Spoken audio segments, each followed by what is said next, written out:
Ma'am, ডিলটা আমরাই পেয়েছি। এখন আমি অফিসে আসছি। এই যে স্যার, আপনার টাকা পড়ে গেছে। ম্যাম, আমি একটু পরে কথা বলছি। টাকাটা নিতে যাওয়ার সময় ছেলেটার চোখ পড়ে যায় মেয়েটার গলার রকেটে, আর মনে মনে বলে এই রকেটটার মতো আমার ম্যামেরও একটা রকেট আছে। স্যার, এই নিন আপনার টাকা। তাহলে কি এটাই ম্যামের মেয়ে? তাড়াতাড়ি আমি ম্যামকে ফোন দেই। ম্যাম, আপনার মেয়েকে আমি পেয়ে গেছি। কোথায় পেয়েছো তাড়াতাড়ি বলো। আপনি মিরপুর 2-এ চলে আসুন। মিনু, কতদিন পর আমি তোকে দেখতে পাবো। এখনই আমি মিরপুর 2-এ যাই। এই যে মেয়ে, শোনো।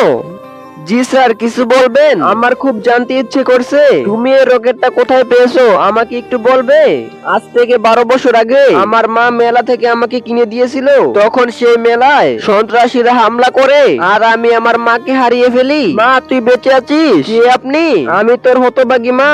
বিশেষ না হলে এই দেখ, একই রকম 2টা রকেট আমি মেলা থেকে কিনেছিলাম। টাকার চাইতে বেশি মাকে ভালোবাসলে লাইক সাবস্ক্রাইব করে দিও।